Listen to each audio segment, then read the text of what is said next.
So my husband and I last night just got through finishing this ladder bookshelf by Nathan James for the 4th time. That's right, the 4th time, because we actually bought a set of these in our old home, which we sold with the house, and then we bought a new set for the new house. So yes, 4 times. And naturally, we have some tips on assembly, because the first time didn't go so smooth. And I understand why this can be very intimidating, because literally it even warns you in the instructions that it can be difficult. But here's how we made it easy.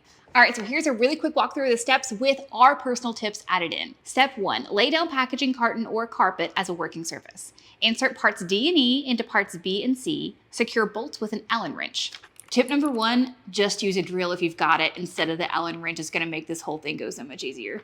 Step 2, place the top shelf first, then the last shelf. This way it will balance easier for you. No notes on this one other than just making sure the drills and the holes are facing down. And I love how personal these little instructions are. It's like reading notes from a friend.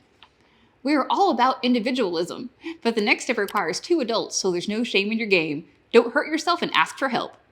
Basically, step 3 is just turning this whole thing over. And look, my husband's a bit of a beast. He was able to handle it with no problem on his own. But if you're wimpy like me, call a friend.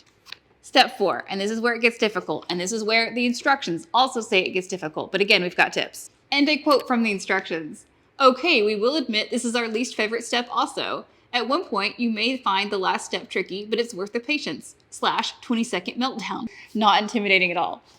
Okay, so this is where my additional tips come in, so pay attention. The standard wall stud in an American-built home is going to be between 16 and 20 inches. So it is very unlikely you're going to be able to install both those screws at the top into a stud. What we personally like to aim for is getting our stud finder out. It's the obligatory joke about the stud finder finding studs in the house, always has to come first. Then we start looking for studs in the wall. We mark the 2 spots that we're going to drill into, and then we follow the drywall instructions, because again, all 4 applications that we've done have been within drywall. Once your holes are drilled, you pinch the anchors before you insert them. They'll naturally expand once you put them into the hole. And just like that, you've got a big, beautiful bookshelf. Again, out of all my tips here, these are the 3 most important. Get a drill if you've got one, because it just makes everything go so much quicker. Get a stud finder if you've got one. It's so much easier. And number 3, only worry about getting this inside one stud. You're just not going to be able to get them both. There was a lot less cursing in my household the 4th time around, so hopefully these tips were helpful for you.